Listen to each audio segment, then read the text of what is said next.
Today I'm going to give you a sneak peek inside my cabinets. Ta-da!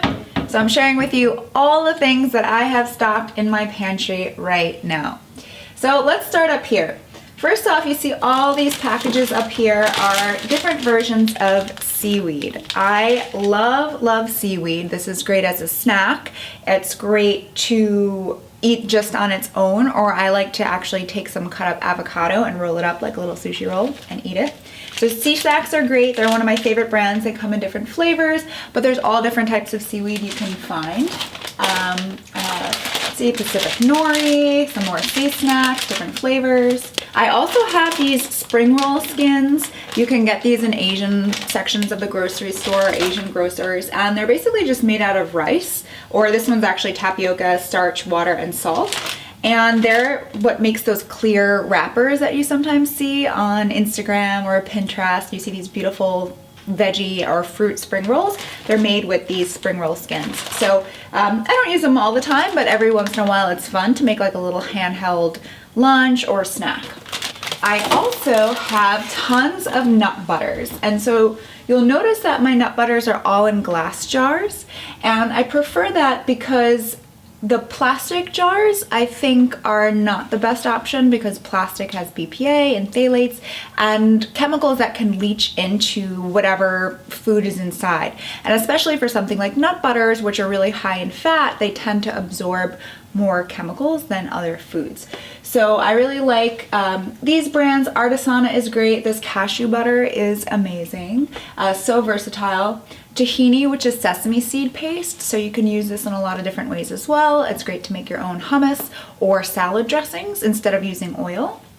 And I also love the Once Again brand, and this is their lightly toasted almond butter.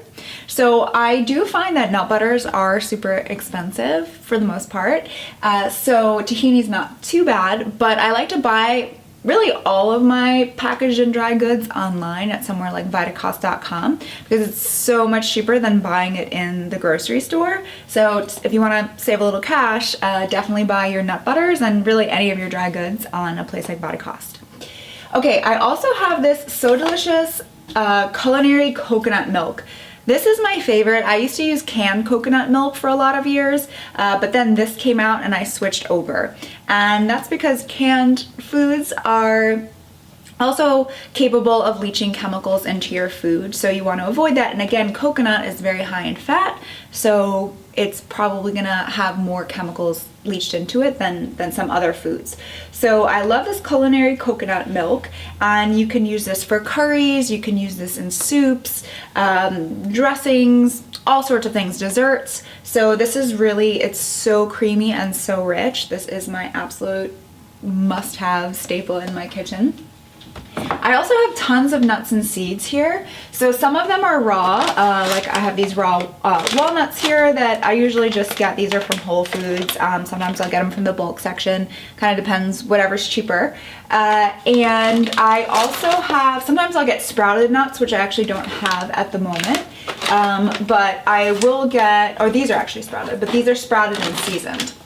So this is from a brand called Living Intentions. They make flavored nuts and seeds and other products as well. But first they sprout the seeds, which makes them easier to digest and also a little bit more nutritious. And then they flavor them. So we have smoky barbecue, we have Thai curry, and these are really great like if I'm traveling and I want a snack for the plane, or just something to kind of keep in hand when I'm out and about. I like these because they're just easy to throw in my bag, and they're full of better for you ingredients compared to most snack foods you're gonna find at an airport or out and about.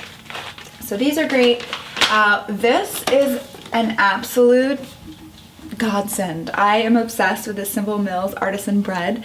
I don't make it all the time, but when I'm craving bread, I definitely turn to this because this is the best tasting gluten-free bread I've ever tasted in my life. It's paleo, it's really simple to make. They're simple ingredients: almond flour, arrowroot, flax meal, tapioca, sea salt, and baking soda. And then you just basically add eggs, water, oil, and apple cider vinegar. This tastes amazing. Simple Mills, I don't know how you did it, but this is really good. I also just have some, let's see, superfoods. Oh, I always have, this is a kitchen staple for sure. veggie broth. So this specific brand, this is my favorite brand because, well, A, you can get low sodium, which is nice, but the ingredient list is super pure. So it's just water, vegetables, and some salt and spices. And you'll notice that if you get into the habit of reading ingredient lists, even for something so simple as vegetable broth, which you would think would just be water and vegetables and spices, very often brands add a lot of other ingredients that you don't need.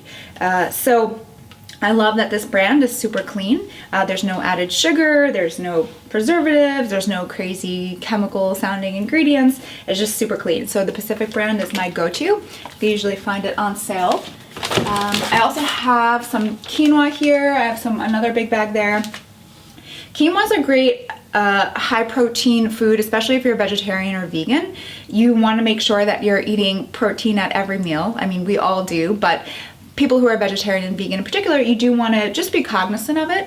Yes, you can get some from vegetables, but you also want to make sure that you're eating an adequate amount of beans and quinoa and lentils and those kinds of things to make sure you're getting enough.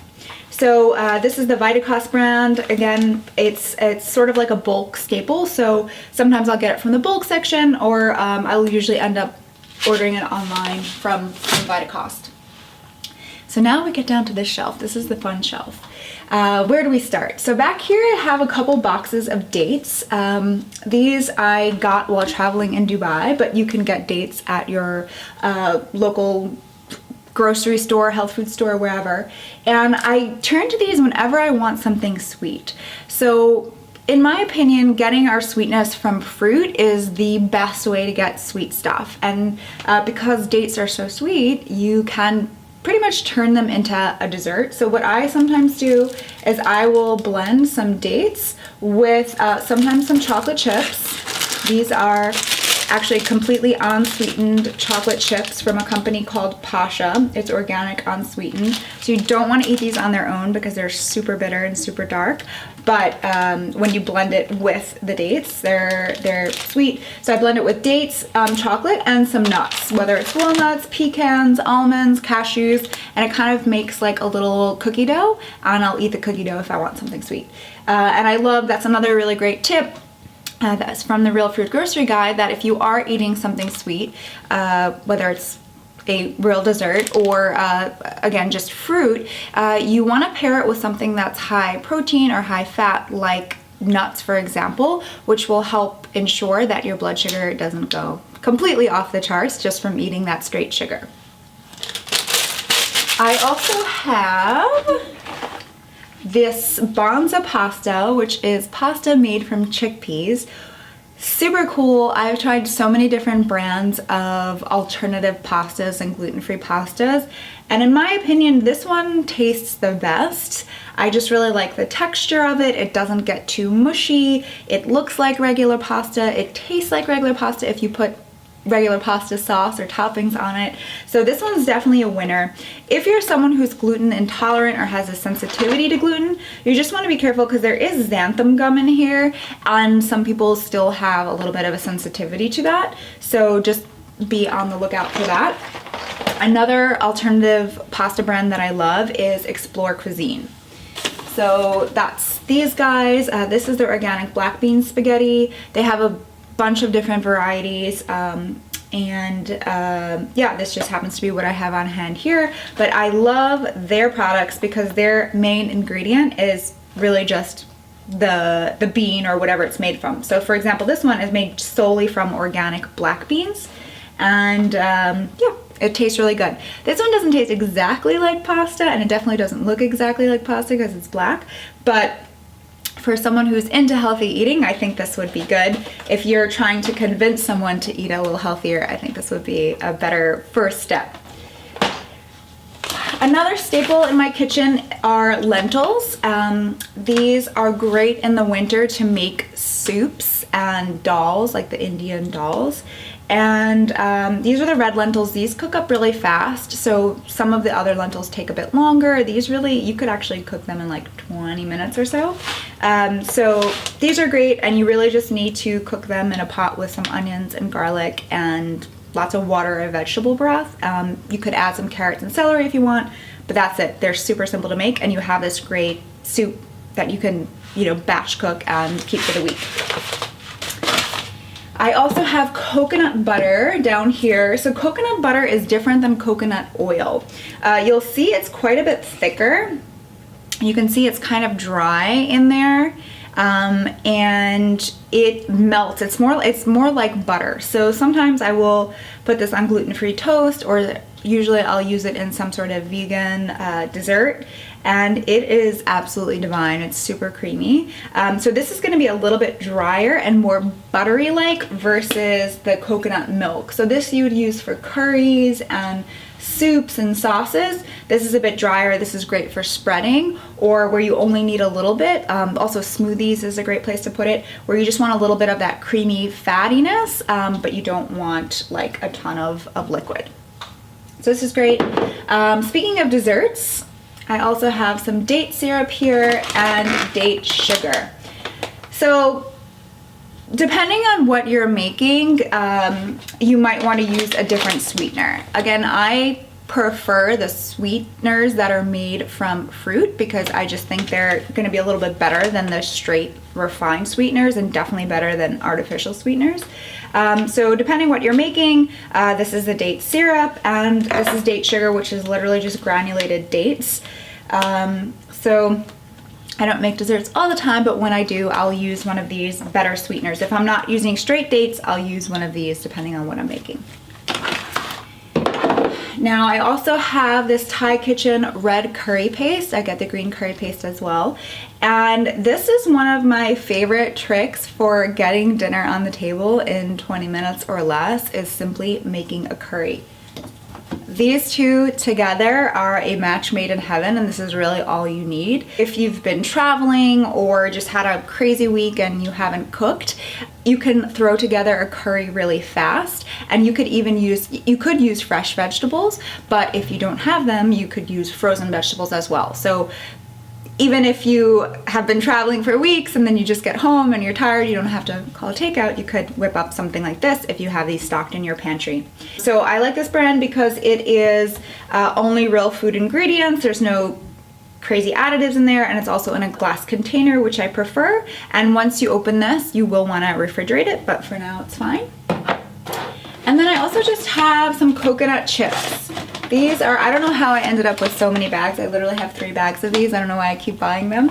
But these are great for smoothie bowls. They're great for a snack. They're just a really beautiful topping, so I do prefer, or I do like using them to top smoothie bowls or other like healthier desserts. But you can also just eat them as a snack instead of chips. And what I like about them is that they're very satisfying. So a lot of times when you eat junk food and chips and most snack foods, which are just devoid of nutrients and pretty much empty calories, it's very easy to consume the entire bag, even if it's family size, because we're just really never satisfied. But with something like the coconut chips, where they have healthy fats, they do have fiber, they're more filling and they're more satisfying. You'll have a handful or 2 of these and then you'll be like, okay, I'm done. I've had enough, and you'll feel good. So that's why I'm a big proponent of upgrading your snacks. You always want to be eating your nutrient-dense foods and avoiding the junk food. Last thing, you'll notice up here, I'll grab this down. So up here I have a lot of dried beans. So I do eat primarily plant-based, so I do end up eating a lot of beans and lentils and quinoa and that sort of thing. And I used to eat a lot of canned beans, which is okay, but again, there is that concern with canned foods, and that cans can leach chemicals into our food that are endocrine disruptors. They mess with our hormones. So if you're eating them like constantly, day in, day out, multiple times a day, you know, that's where I was like, okay, I'm eating them often enough that I'm gonna instead switch to making them myself from scratch. And if you're thinking, okay, well, why don't you just get BPA free cans? The reason, and I explained this in the Real Food Grocery Guide, is that the chemical that is used to replace BPA in cans is typically BPS or BPC. And both of these chemicals are either just as toxic or even more toxic than BPA. So I don't think BPA-free cans are necessarily a better choice based on that. And you can find like jarred beans now sometimes. You can find frozen beans. So those would be my preference over that if you don't want to cook them. But if you have the ability to, they're actually not very hard to cook. I just use a pressure cooker. So these are chickpeas. I put these in a bowl overnight, soak in water overnight, covered. And then in the morning, I'll dump that water, put them in the pressure cooker with fresh water and any spices that I like. And then you pressure cook them for about 10 to 15 minutes. And that's it, then they're ready. And then you'll have a huge batch of beans that you can use throughout the week, and they also freeze well. So these are great to have on hand too, especially if you're a vegetarian or vegan. So that's it. That's what's in my closet. And I hope you enjoyed this video. If you want more tips, you can head to mariamarlowe.com. You could also check out the Real Food Grocery Guide if you want the nitty-gritty and really want a complete list of how to restock your entire pantry with the healthiest foods possible. Thanks so much for watching.